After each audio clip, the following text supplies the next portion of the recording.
Il y a d'abord deux enjeux qui peuvent apparaître prétentieux. Un enjeu d'équilibre et un enjeu de vie. Ces deux équilibres supposent que nous ayons plusieurs priorités.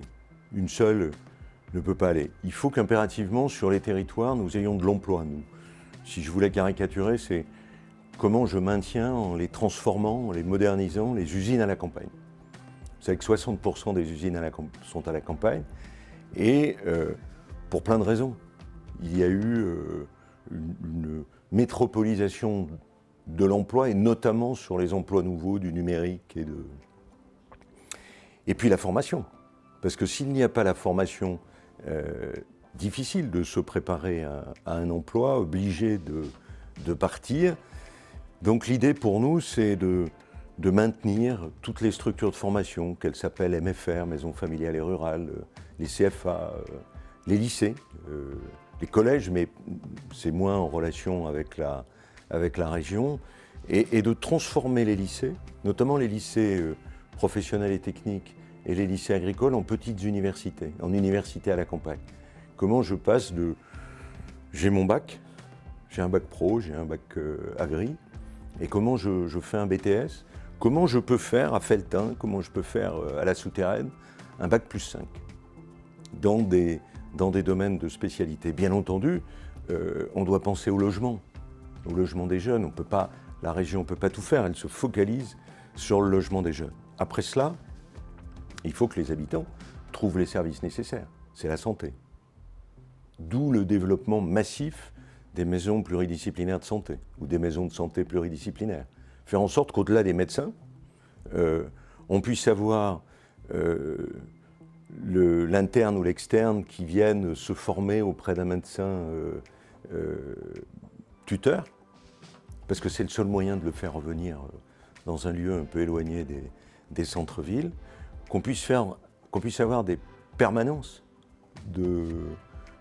aussi de médecins spécialistes, ce qui fait qu'on upgrade en quelque sorte, on élève le niveau de service de santé. Bien entendu, on accompagne aussi tout ce qui est réhabilitation de centres-bourgs et retour des commerces, lutte contre le logement vacant. Il y a la mobilité, bien entendu. Il y a l'accompagnement des personnes âgées à domicile, qui fait partie de tout cela, d'où la création du Gérontopole. 10% de la population de Nouvelle-Aquitaine aura plus de 75 ans. Donc il y a un vrai défi aussi de qualité de vie à organiser. C'est un peu tous ces... À côté des défis démographiques, peut-être d'ailleurs d'un des défis que la crise sanitaire nous aura appris, c'est-à-dire le fait de se dire on quitte les grandes villes, on s'installe à la campagne, mais donc il faut pouvoir bouger, se soigner, faire en sorte que les enfants puissent apprendre. Voilà, c'est un peu tous les objectifs que l'on a dans cette politique d'équilibre et de revitalisation territoriale.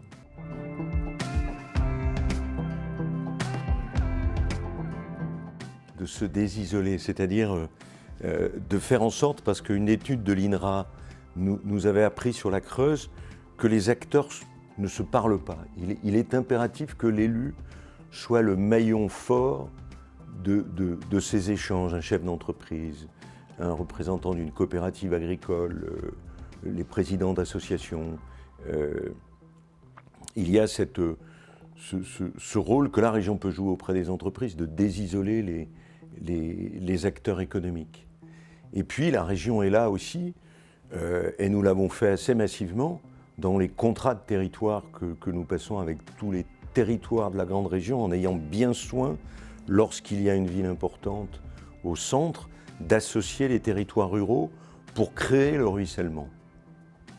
Faire en sorte qu'on n'ait pas la gestion de telle ou telle ville importante, et puis que l'on ait à côté une autre problématique des territoires ruraux qui se rassemblent autour. Et d'abord parce qu'il y a des services que la ville, je pense des services hospitaliers, mais pas que, les services commerciaux, services médicaux, les services scolaires ou universitaires. Il faut aussi on a une vie propre. Après, quand on va vivre à la campagne, on sait bien qu'on ne peut pas avoir un CHU à côté.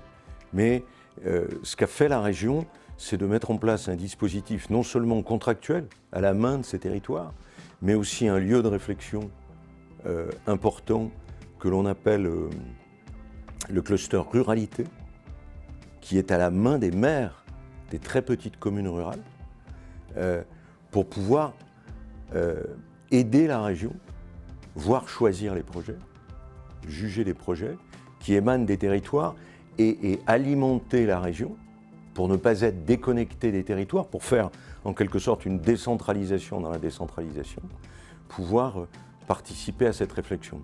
Il y a bien entendu l'ingénierie qui commence par PQNA, Pays et Quartiers d'Aquitaine. C'est une création qui a une vingtaine d'années et que j'avais portée en rapprochant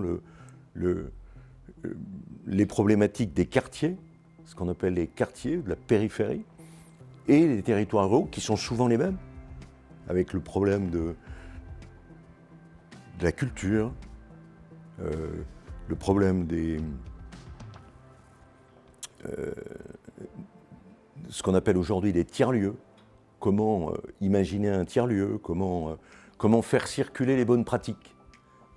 PQNA est aussi un observatoire important qui irrigue l'ensemble des territoires avec les observations et les conseils qu'il peut apporter. Puis ce défi majeur, qui est compliqué, de réhabilitation d'un certain nombre de villes. On a des succès, par exemple, et un bon exemple avec la ville de Castillon-la-Bataille.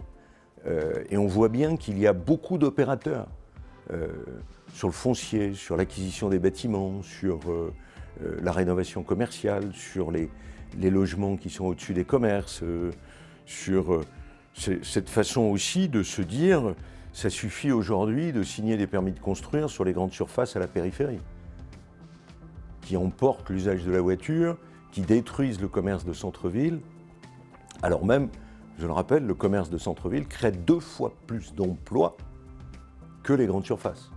Et puis c'est une façon d'établir les circuits courts, c'est une façon de rétablir une vie importante. Ce que nous avons fait aussi dans les contrats de territoire, c'est de financer plus de 100 postes d'ingénierie. Et aujourd'hui, sur la première campagne du précédent mandat, c'est en gros 1 milliard d'investissements sur lequel la région aura financé 20%, plus de 200 millions d'euros. Donc c'est à la fois la région joue un rôle, si j'ose dire, de grand frère, et puis en même temps, dans la République décentralisée aussi, d'accompagnement aux territoires les plus ruraux de la région.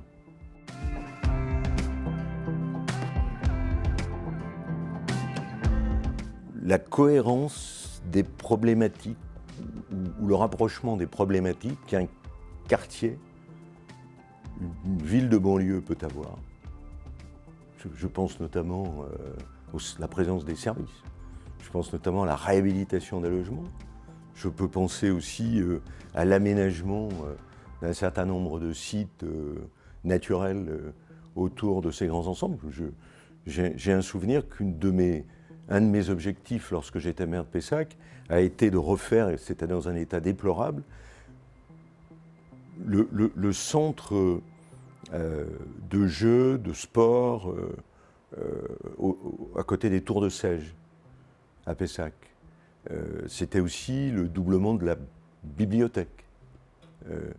Donc c'est cela. Et quand vous êtes dans un quartier rural, alors certes, nous avons aujourd'hui développé massivement et le plus rapidement possible le très haut débit, qui nous permettent de développer des tiers-lieux, qui sont d'abord des lieux de travail à distance, et nous ne savons pas ce qui va se passer demain avec les variants de la Covid.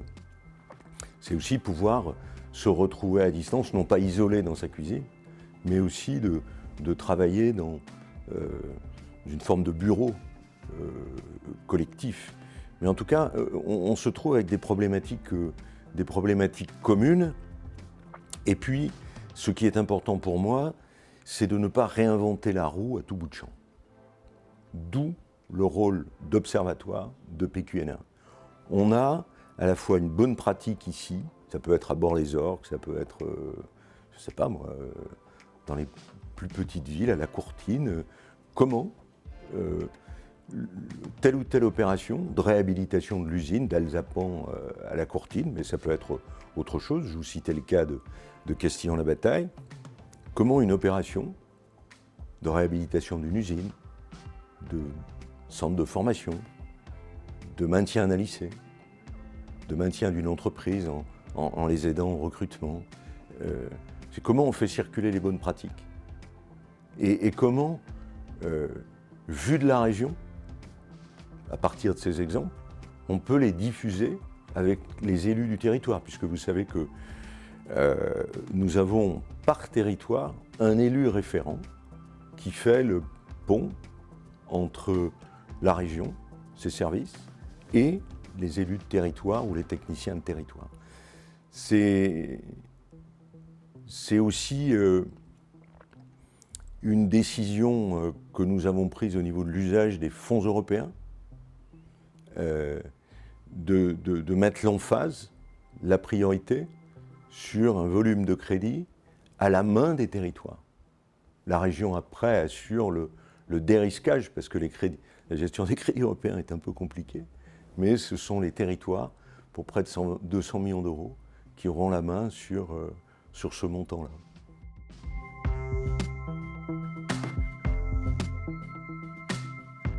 D'abord, je leur donnerai l'adresse. L'adresse, le site internet, etc. Je leur conseillerais de dire à PQNA d'envoyer un de ses chargés de mission ou conseillers, de venir dialoguer. Et je dirais aux conseillers de PQNA d'associer bien entendu les 3 ou 4 ingénieurs de développement pour que... Voilà,